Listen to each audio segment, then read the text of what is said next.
Welcome back to the channel. This is Andy in Singapore. This is another unboxing video here for this new Citizen Diver. This watch is on loan from our boutique, and these guys are just fantastic. They loaned me the entire set with all the packaging and all that. So this is a brand new watch. Okay, so wow, really gotta thank Eric and his team at our boutique for being so generous and so kind. Again, this is some sort of a JDM model because you can see from the manual and all the text going on here is in Japanese. Alright, let's just flip open the inner paper box here. Ta-da! Alright, so this is one of the latest Citizen Promasters Diver series, and this is the Fujitsubo model that was launched sometime in mid-2022, I think, and they have two models. This is the rubber strap model, and the other model is the full titanium bracelet version. That one has a blue dial and blue bezel. At the time of the launch, I think there was a big fanfare over the new divers because this one here is done in a titanium case. The hardware here is all titanium, including the buckle here. So I think it created some sort of interest and buzz among the dive watch fans out there. On first impressions, this is a very lightweight piece. If I'm not wrong, it's under 80 grams, I think, or even under 70 grams.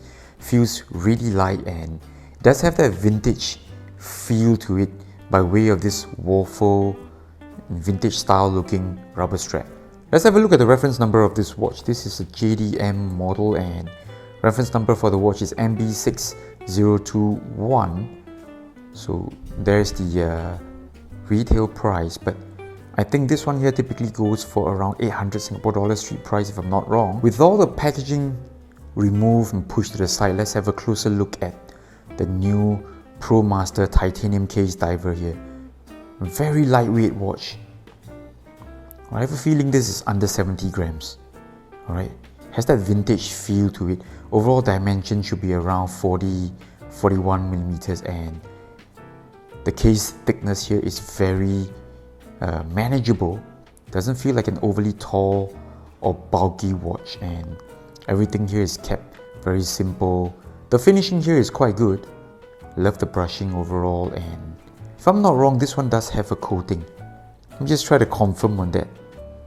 Okay, no information with regards to the coating here. This is an ISO rated diver, hence it is under the Promasters line, and I do feel that this is really a vintage style design, sort of a skin diver look here with no crown guards and a thin rubber strap. But the quality here is pretty good. Right, it's not the cheapo type of silicone. Feels like a higher grade, maybe FKM kind of rubber strap. Let's check out the bezel action on this one. Wow, okay. The clicking here is soft, and I think it does have the hollow feel to it. Right, not the best, not the most pleasant type of clicking you can get on a dive bezel. And let's quickly do a handset alignment check on this one. Let's shoot for 12 o'clock. Seems pretty okay. And how about 6 o'clock?